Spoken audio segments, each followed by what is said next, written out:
lives after them. The good is oft interred with their bones. So let it be with Caesar. The noble Brutus had told you Caesar was ambitious. If it were so, it was a grievous fault. And grievously has Caesar answered it.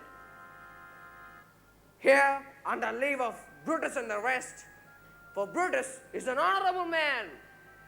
So are they all honorable men.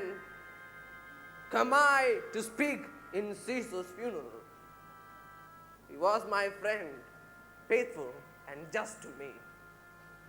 But Brutus says he was ambitious. And Brutus is an honorable man. He had brought many captives home to Rome, whose ransoms did the general coffers fill. Does this in Caesar seem ambitious? When that the poor hath cried, Caesar hath wept. Ambition should be made of sterner stuff. Yet Brutus says Caesar was ambitious, and Brutus is an honorable man.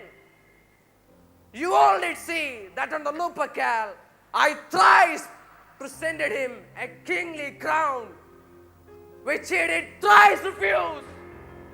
Was this ambition?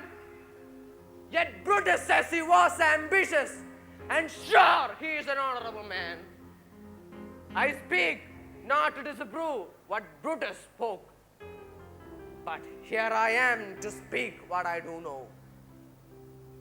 You all did love him once, not without cause. What cause? With all you then demand for him? Oh, judgment, thou art fled to British beasts, and men have lost their reasons. Bear with me. My heart is in the coffin there with Caesar, and I must pause till it come back to me. Methinks there's much reason in his sayings. Mark his words, he would not take the crown. Therefore it is certain that he was not ambitious. Poor soul, his eyes are red as fire with weeping. There is no nobler man in Rome than Antony.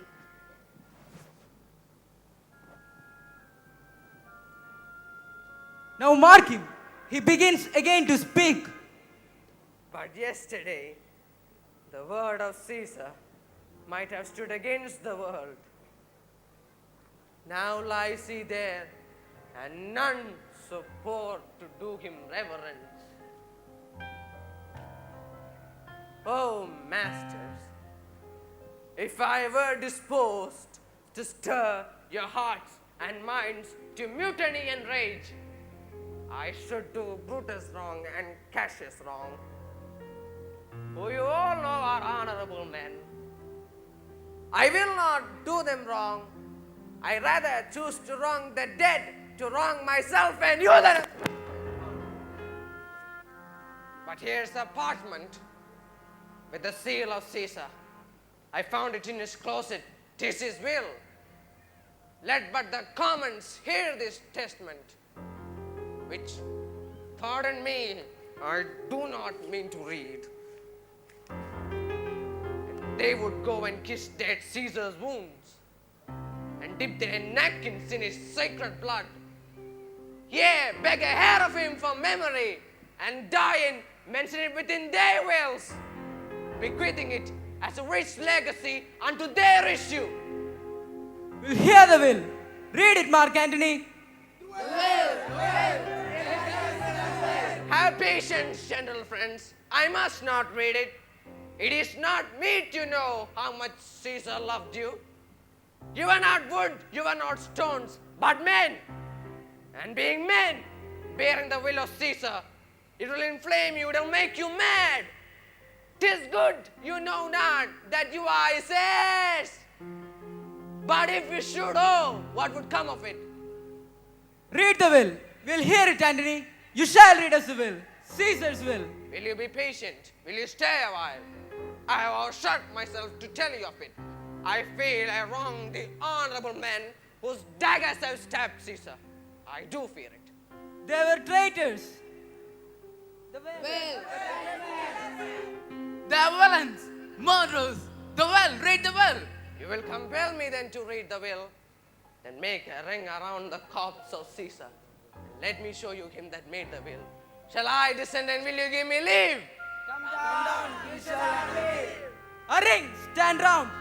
Room for Antony, most noble Antony. Nay, press not upon me, stand far off.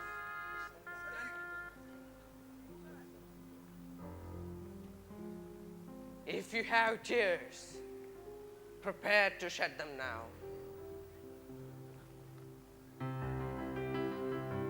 You all who know this mantle, I remember the first time ever Caesar put it on.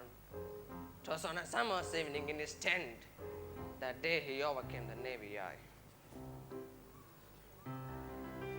Look in this place, ran Cassius' dagger through. See what a rend the envious Casca made. Through this, the well-beloved Brutus stabbed. And as he plucked his cursed steel away, mark how the blood of Caesar followed it. As rushing out of doors to be resolved, if Brutus so unkindly knocked or no. For Brutus, as you know, was Caesar's angel. Judge are you gods how dearly Caesar loved him. This was the most unkindest cut of all. For when the noble Caesar saw him stabbed in gratitude, more stronger than traitor's arm quite vanquished him. Then burst his mighty heart and his mantle muffling up his face, which even under base of the Pompey statue, which all the while ran blood, great Caesar fell. Oh, what a fall was there, my countrymen. And I, and you, and all of us fell down, whilst bloody treason flourished over us. Oh, now you weep, and I perceive you feel the tint of pity. These are gracious drops. Kind souls, what weep you when you but behold how Caesar's vesture wounded? Look you here, he is himself murdered to see with traitors. Oh, piteous spectacle. Oh, noble Caesar.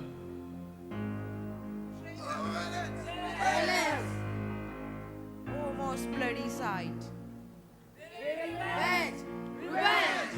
Sin! Blood! Fire! Kill! Slay! Let not live! Stay, countrymen. Peace here. Hear the noble Antony. We'll hear him, we'll follow him, we'll die with him. Why, friends, you go to do, you know not what? Wherein hath Caesar thus deserved your lives? Alas, you know not. They are wise and honorable, and will no doubt with reason answer you. I come not, friends, to steal away your hearts. I am no orator as Brutus is, but as you know me all, a plain, blunt man that loves my friend. And that they know full well, which gave me public leave to speak of him. For I have neither wit, nor words, nor worth, action, nor utterance, nor a power of speech to stir men's blood. I only speak right on. I tell you what you yourselves do know. Show you sweet Caesar's wounds. Poor, poor dumb mouth, and bid them speak for me. But were I Brutus, and Brutus Antony, there where an Antony would ruffle up your spirits and put a tongue in every wound of Caesar that should move the stones of Rome to rise and mutiny. Then, come, seek the conspirators. Yet hear me, countrymen, yet hear me speak. Most noble. Why, friends, you go to do you know not what? Wherein hath Caesar thus deserved your lives? Alas, you know not. I must tell you then, you've forgotten the will I told you of. The will. Here is the will, and under Caesar's seal, to every several Roman he gives, to every several man, 75 drachmas. Most noble Caesar, will revenge his death. O royal Caesar. He mean patience. Moreover, he has left you all his works, his private harbors and new planted orchards on this side Tiber. He has left them you and to your heirs forever. Common pleasures to walk abroad and recreate yourselves. Here was a Caesar. When comes such another?